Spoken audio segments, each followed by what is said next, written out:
आज श्वेताचा टिपिकल कांदे पोह्याचा कार्यक्रम होता, पण म्हणावा तसा उत्साह तिच्या वागण्यात दिसत नव्हता. तिची आईच बळे बळे तिला ही साडी नेस असा मेकअप कर म्हणून मागे लागली होती. श्वेताने मात्र आईकडे साफ दुर्लक्ष करत एक साधीशी साडी नेसली. श्वेता 35 वर्षांची, गोरी, नाकी, डोळी, नीटस जराशी वयोमानानुसार भरलेल्या अंगाची घटस्फोटित मुलगी. तिला सांगलीला एका घटस्फोटित मुलाचे स्थळ सांगून आले होते. मुलगा अनुदानित शाळेत शिक्षक होता. श्वेता ही तशी एड होती, पण नोकरीला मात्र नव्हती आणि तिला आता नोकरी करण्यात इंटरेस्टही नव्हता.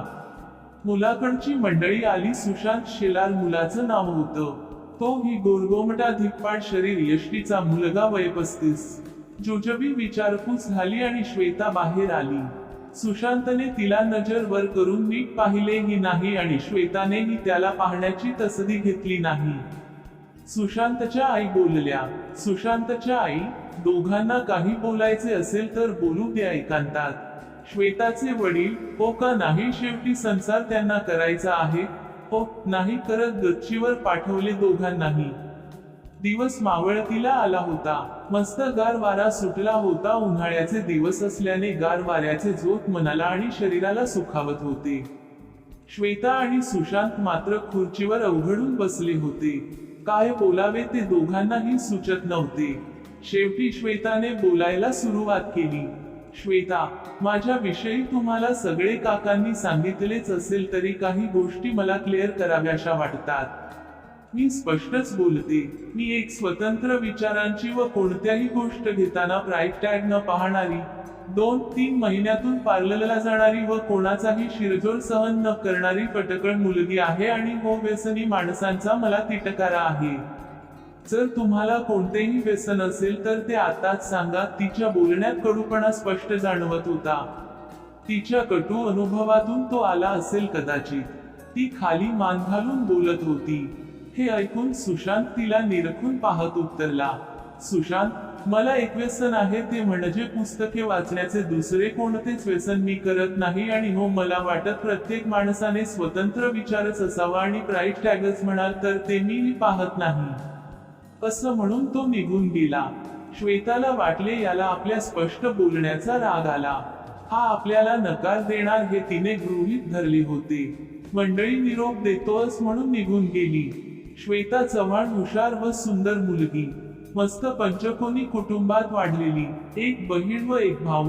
बहीण स्वतःच्या संसारात रमलेली, भाऊ लहान होता. तिचे वडील शासकीय अधिकारी, त्यामुळे कोणतीच गोष्ट कमी पडली नाही कधी तिला. लग्न करताना घरदार मुलगा सगळं पाहून तिच्या वडिलांनी तीच लग्न मोठ्या थाटात करून दिली.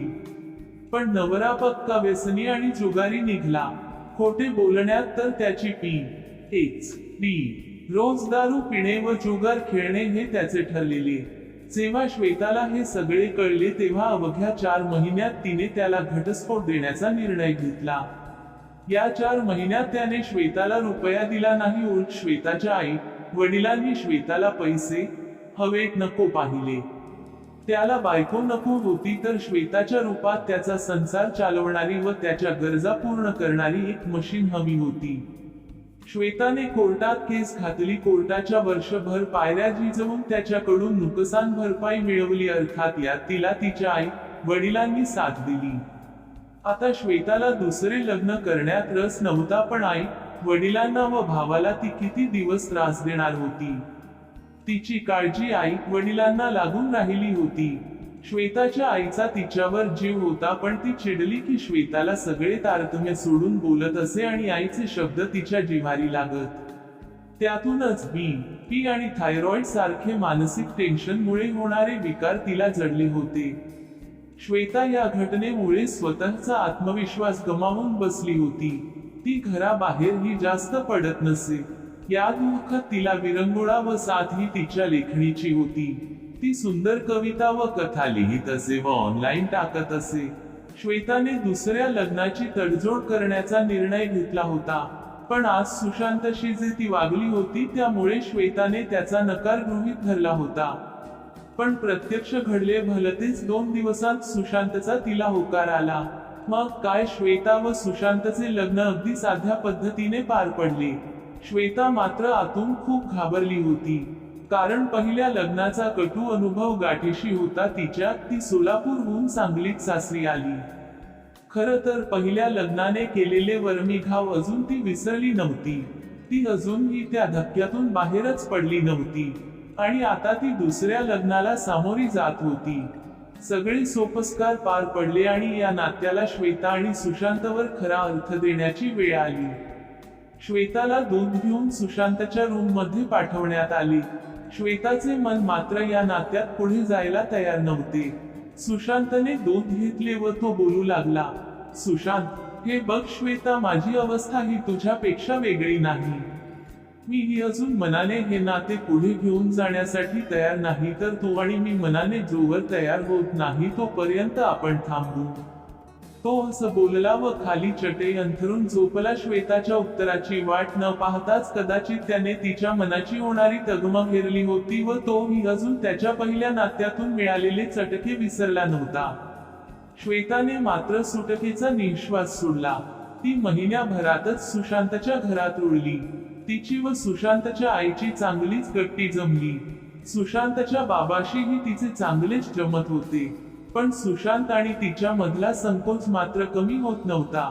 दोघेही जेवढ्यास तेवढेच बोलत असत. सुशांत ही तिच्याशी फटकून वागत असे, पण ती त्याची कामे अबोलपणे करू लागली होती. जसे त्याचे कपडे काढून ठेवणे, रुमाल, टॉवेल, त्याचा डबा हातात देणे, सगळं पण अबोलपणे. एक दिवस सुशांत शाळेतून घरी आला. फ्रेश होऊन चहा घेतला व श्वेताला शोधू लागला. ती बेडरूम मध्ये कपडे आवारात होती. तो येऊन बोलू लागला, सुशांत, श्वेता, हे घे 5,000, तुला महिन्याला मी खर्चासाठी देत जाईन. आईला घेऊन जाऊन तुला काय हवं ते घेऊन ये आणि हो पार्लर मध्ये ही जा. असं म्हणून त्याने पैसे तिच्या हातात ठेवले.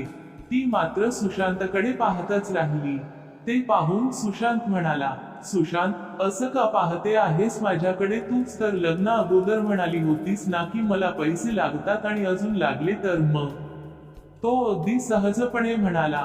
श्वेता मात्र डोळ्यात पाणी आणून बोलू लागली, श्वेता, आय एम सॉरी, ती अपराधीपणे म्हणाली. सुशांत, कशासाठी सॉरी?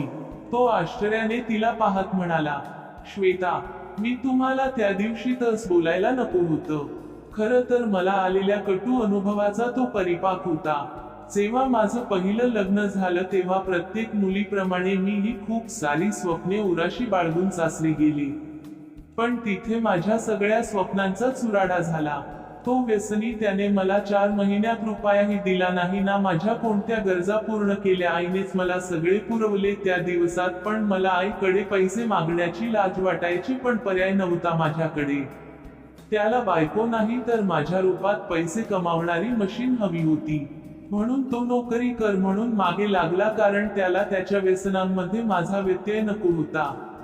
म्हणूनच अवघ्या 4 महिन्यात मी त्याला घटस्फोट देण्याचा निर्णय घेतला. हे पैसे घ्या, मला नको आहेत. ती खाली मान घालून म्हणाली, सुशांत, खरं तर तुझा स्पष्टवक्तेपणा भावाला मला, म्हणूनच मी लग्नाला होकार दिला. राहू देत ते पैसे तुझ्याकडेच. अपेक्षा भंगाचे दुःख मी अनुभवले आहे, त्यामुळे मी समजू शकतो. मी ही त्या दुःखातून गेलो आहे. मंजिरीला मी पाहायला गेलो आणि तिच्या सौंदर्यावर भाळलो. पण लग्न झाले आणि तिचा स्वभाव खटकू लागला. तिला नवरा नाही तर एक असा पुरुष हवा होता जो तिच्या सगळ्या गरजा भागवेल. प्रेम, आपुलकी, जिव्हाळा या भावना तिच्या खिसगणतीतही नव्हत्या. तिला कोणाचीही जबाबदारी नको होती. मी खूप प्रयत्न केला तिला समजून घेण्याचा, पण नाही जमलं. तिने पुढे जाऊन आई बाबांपासून वेगळं राहा असा हट धरला. मी एकटाच मुलगा, वनिता माझी बहीण तिच्या संसारात रमलेली. मग आई बाबांना कोण पाहणार? मग लग्नानंतर 1 वर्षातच घेतला घटस्फोटाचा निर्णय. नाही म्हणायला तिने केला अकांड तांडव, पण मी ठाम राहिलो आणि घेतला घटस्फोट. सुशांतनेही त्याच मन मोकळं केलं श्वेतासमोर. दोघांनाही आता हलकं वाटत होतं. त्यांच्या दुखऱ्या मनावर जणू फुंकरच घालत होते ते दोघे समदुःखी जीव. श्वेताने न राहून विचारलेच, श्वेता, माझ्यापेक्षा सुंदर होती मंजिरी. तिने मान न वर करता त्याला तिरकस पाहत विचारले, सुशांत? हो, तो अभावितपणे म्हणाला. पण त्याच्या लक्षात आले की तो त्याच्या पहिल्या बायकोची स्तुती दुसऱ्या बायको समोर करतोय. म्हणून त्याने जीभ चावली व म्हणाला, सुशांत, म्हणजे तसंच काही नाही. तो चाचरत म्हणाला, Shweta, it's okay, I can understand. बरं, आपण एकमेकांची दुःखे वाटून घ्यायला मित्र तर बनूच शकतो ना? तिने त्याच्याकडे पाहत विचारले. सुशांत, हो का नाही? तो गोड हसून म्हणाला आणि श्वेताची विकेट तिथेच गेली. श्वेताला खरं तर आश्चर्य या गोष्टीच वाटत होत की इतक्या रांगड्या शरीरात इतका संवेदनशील माणूस लपला आहे. श्वेता आणि सुशांतच्या लग्नाला आता 3 महिने होत आले होते. आता त्याचा अवघडले पण मैत्रीच्या नात्यामुळे थोडे कमी झाले होते. श्वेता मात्र सुशांतच्या प्रेमात हळूहळू पडू लागली होती, पण सुशांत मात्र मैत्री पलीकडे अजून